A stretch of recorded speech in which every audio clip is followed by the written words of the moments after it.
আসসালামু আলাইকুম। আশা করি সবাই ভালো আছেন। আজকে আমরা আলোচনা করব সামরিক ভূমি ও ক্যান্টনমেন্ট সদর দপ্তর, প্রতিরক্ষা মন্ত্রণালয়, ঢাকা সেনানিবাস। এটি মোট ৮৬টি পদ নিয়ে অনুষ্ঠিত হবে। কোথায় আবেদন করবেন, কত টাকা লাগবে এবং সম্পূর্ণ ডিটেলস থাকছে এই ভিডিওতে।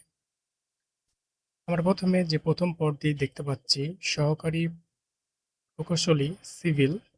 এ পদটি সংখ্যা ১টি। এর বেতন গ্রেড হবে নবমতম, যার বেতন ২২,০০০ থেকে শুরু করে ৫৩,০৬০ টাকা অর্থাৎ নবম গ্রেড। আবেদনের জন্য স্বীকৃত প্রতিষ্ঠান হতে সিভিল ইঞ্জিনিয়ারের ন্যূনতম 2.25 পেয়ে বিএসসি ডিগ্রিধারী হতে হবে। দ্বিতীয় যে পদটা আমরা দেখতে পাচ্ছি সেটি হলো প্রভাষক। এখানে মোট পদ সংখ্যা ১২টি। এটিও নবমতম গ্রেডের বেতন। মোট ১২টি প্রভাষক নেওয়া হবে। বিষয়গুলো হলো বাংলা ২টি, রসায়ন ২টি, পদার্থবিজ্ঞান, গণিত, অর্থনীতি, পৌরনীতি ও সুশাসন, সমাজবিজ্ঞান, ইসলামের ইতিহাস ও সংস্কৃতি এবং মনোবিজ্ঞান ১টি করে পদ। যোগ্যতা হিসাবে সংশ্লিষ্ট বিষয়ের উপর ন্যূনতম 2.25 সহ স্নাতকের অর্থাৎ ৪ বছর মেয়াদী সমতুল্য সমান ডিগ্রিধারী হতে হবে। ৩ নম্বর যে পদটি আমরা দেখতে পাচ্ছি, প্রদর্শক জীববিজ্ঞান।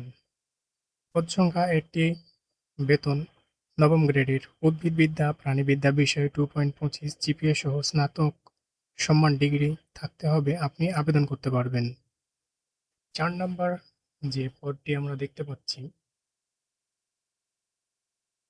সহকারী শিক্ষক বাংলা। এটি মোট ৬টি শিক্ষক নিয়ে অনুষ্ঠিত হবে।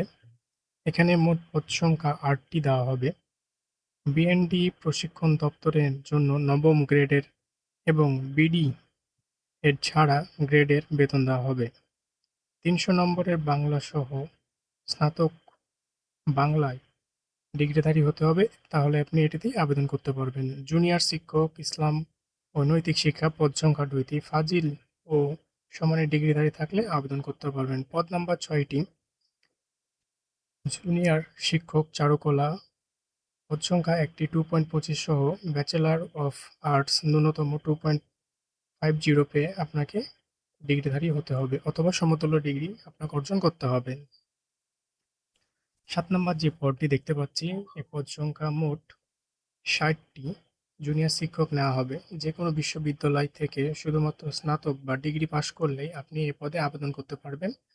কোনো অভিজ্ঞতার প্রয়োজন নেই। শিক্ষকের পদের ক্ষেত্রে শিক্ষা জীবনে ১টির বেশি জিপিএ 2.25 অথবা 2.50 এর নিচে থাকলে আবেদন গ্রহণযোগ্য হবে না। আবেদনের প্রক্রিয়া দেখানো এবং কোথা থেকে আবেদন করবেন, ওয়েবসাইট আমাদের ডিসক্রিপশন বক্সে অথবা আমাদের ওয়েবসাইটে দেওয়া থাকবে। সেখান থেকে আপনি সরাসরি আবেদন করতে পারবেন। ধন্যবাদ।